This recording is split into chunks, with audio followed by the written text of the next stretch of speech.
not sure about where you live, but here it is definitely feeling like the chilly weather is setting in. We're having cozy fires and starting to winterize our old house. We live in a really, really old house, and it does get just a little drafty around some of the windows, and so we always put up plastic. I had so many people ask me last year about the plastic on our windows, and it's just what we do, and it works. It keeps the house nice and cozy during the winter, and it is worth it to me to have some plastic up on the windows and be warm instead of freezing because I don't want to look at the plastic.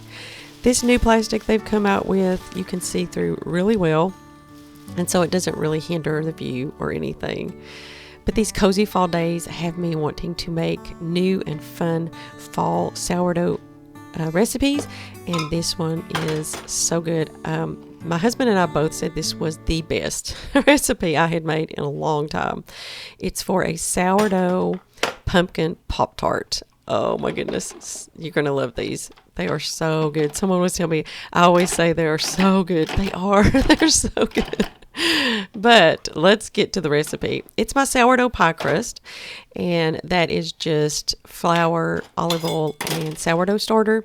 In the recipe, I say that if you need to add some ice water, 1 or 2 tablespoons, but I never do. I just use the starter and the oil and the flour, and it turns out. Now for the filling, it is half a cup of sugar. This is just raw cane sugar, and a cup of pumpkin puree, some pumpkin pie spice, and just mix it all up, and that will be the filling for the Pop-Tarts. Now, I had a little bit left over, and it was really good in my yogurt, so I wasn't too upset about that. So here's my pie crust. I put it in the fridge for probably 6 or 8 hours because I wanted to get some fermentation benefits from that, and I used hard red wheat for this particular pie crust. So it is quite dark, but the flavor is so good. So I just rolled this out into like a rectangle that was maybe 1/8 of an inch thick, and mine are very rustic. They don't look just like store-bought, obviously, but they still were very beautiful, I think, and they turned out so good.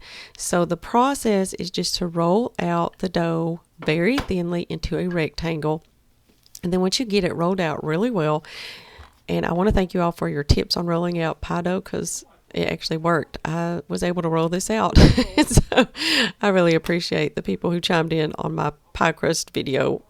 And you're going to divide that into 3 parts. I did it wrong, of course.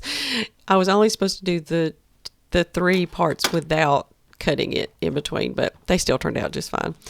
And you're going to put 1 to 2 tablespoons of the pumpkin puree on one side, and then brush it with an egg wash and pull the other side over, and then seal it with a fork, and these will be baked.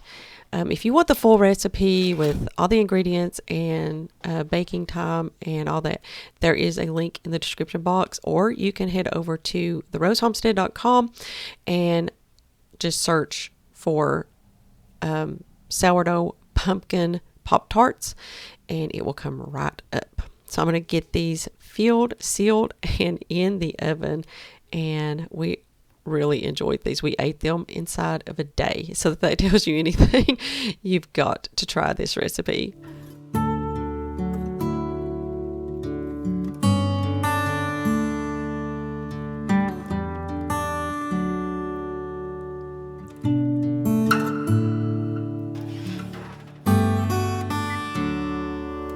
So there are our sourdough pumpkin Pop-Tarts, and I'm telling you, this is one that you don't want to miss. You want to try this recipe. You can use sourdough discard.